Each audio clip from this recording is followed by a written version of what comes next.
Mga kakusina, ipakita ko sa inyo kung paano ko ihahanda ang kilawin na pusit, dalawang version. Ang version ng lahat at version ni Liam. Unang-una, kailangan mong piliin yung priskang pusit at tamang-tama lang ang laki, yung pang isang slice lang, okay na. At kailangan mo siyang tanggalan ng plastic sa likuran para madaling hunusin yung ulo niya. Tapos tanggalin yung ata at saka kanyang laman loob. Mga kinakain niya, kailangan matanggal yan. Tsaka yung kanyang ngipin. At matapos natin siyang tanggalan, yan na, huhugasan na siyang mabuti. Kasi hindi na natin siya huhugasan pang muli mamaya pag ma-slice na. Kasi malinis na yan at hindi na kailangan hugasan pa. Kasi yung katas niyan mapunta sa tubig, pag hugasan mo pa na na-slice na, malinis naman yan. Malinis ang kamay mo, malinis ng chopping board. Kaya hindi na kailangan hugasan pa ulit.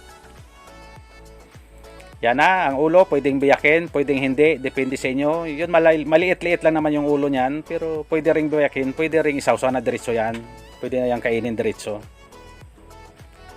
Nasa kalahating kilo tong nabili ko, priskang priska ito.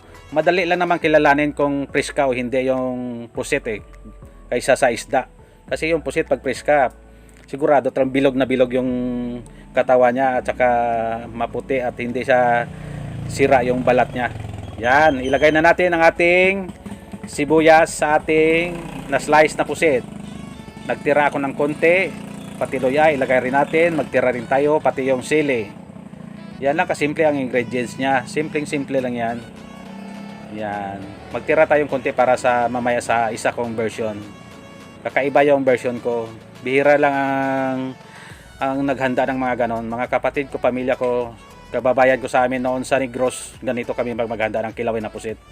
Pero marami sa inyong hindi naghanda ng ganitong version ko. Mamaya makikita nyo kung paano. Yan na, nalagyan na natin ng konting asin at lagyan na natin ng 4 na kalamansi. Depende sa inyo kung ano kaasim ang gusto nyo. 4 okay na yan, kahit 3, 2 pwede. Kahit wala nga, suka lang pwede rin. Yung suka natin, sinamakan yan kaya swabe-swabe yung lasa niyan. Yung sinamakan, yun yung isang bote puno ng suka, lagyan ng sili, bawang, at saka luya. Yun ang tinatawag ng sinamakan dito sa Kabisayaan.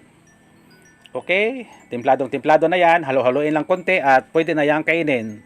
Huwag mong patagalin, pag natimpla mo na ng suka, huwag mong patagalin kasi pag masubra siya sa luto ng suka, magkunat siya. Dapat pagkatimpla agad, kaya pinahuli kong suka para hindi siya masubraan sa luto sa suka. Pagkatimpla agad, lagyan ng suka, okay na yan, kainin. Masarap pag may kanin. Okay na, tapos ng ating unang version, ang version ng lahat at ngayon, ang version ni Liam. Ganito talaga ako, magkilawin ako ng pusit. Yan.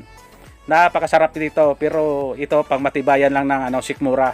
Pag mahinang sikmura mo, iwan kung gawin mo to. Pero walang lang sa ito, kasi yan sa nilagay nating ingredients, sili, luya, sibuyas, kalamansi, at saka yung suka. Isawsa lang natin yan mamaya ang ating pusit. Lagyan ng konting asin. Okay na yan. Lagyan natin ng suka.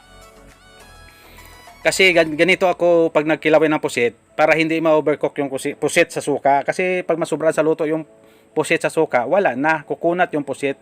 Diba? Magputi na yung pusit. Malampas ng 10 minutes puputi yung pusit. Kukunat, wala ng lasa. Asim na lang malasahan mo. Pero pag ganito, isawsaw mo lang ng ganyan, malasahan mo talaga yung pagka-crispy ng pusit, yung linamnam at manamis-namis yung lasa ng pusit. Napaka-preska lang. Basta preska lang pipiliin nyo talaga. Yung preska lang talaga na pwede nyo ganyan lang isaw-saw lang. Basta preska lang. Huwag yung mga mabaho na, hindi pwede yun. Baka magka-diarrhea ka pa noon. At yan na. Tapos na ang ating dalawang version ng kilawin na pusit.